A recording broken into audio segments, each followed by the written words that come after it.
Sous le grand chêne du jardin, là où la terre est fraîche et parfumée, vivent deux amis inséparables. Voici Lombri, un grand ver agile et plein d'énergie, et Pip, son petit compagnon curieux qui ne cesse de poser des questions. Ensemble, ils s'apprêtent à commencer leur journée de travail très spéciale. Lombri commence à s'étirer et à se contracter pour avancer dans le sol compact. « Regarde bien, Pip, » explique-t-il. « En nous déplaçant ainsi, nous créons des milliers de petits tunnels. C'est comme si nous offrions des poumons à la terre pour qu'elle puisse respirer l'oxygène de la surface. » Pip s'arrête devant une petite goutte d'eau qui perle au plafond de leur galerie. « Et quand il pleut, Lombri, est-ce que nos maisons sont inondées ?» demande le petit ver. Lombri rit doucement.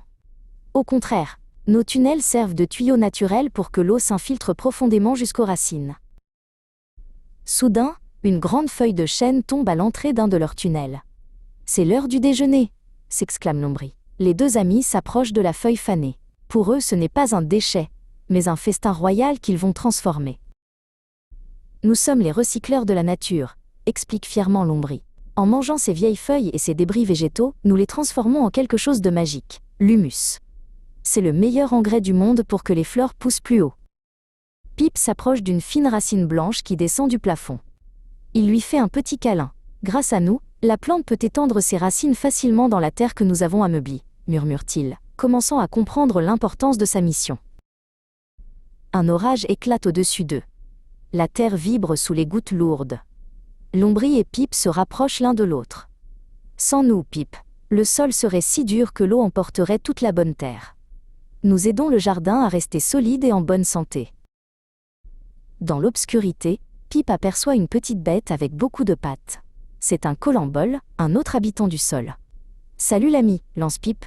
Lombri sourit. « Dans la terre, tout le monde travaille ensemble. Nous sommes une grande équipe invisible sous les pieds des humains. » Lombri grimpe vers la surface pour montrer le monde d'en haut à Pip.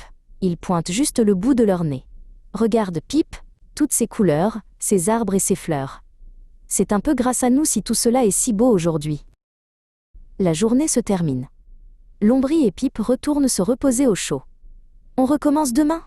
demande Pip en bâillant. « Bien sûr » répond Lombri. « Le jardin a besoin de ces petits héros silencieux. » Et les deux bâtisseurs de l'ombre s'endorment, fiers de leur grand secret.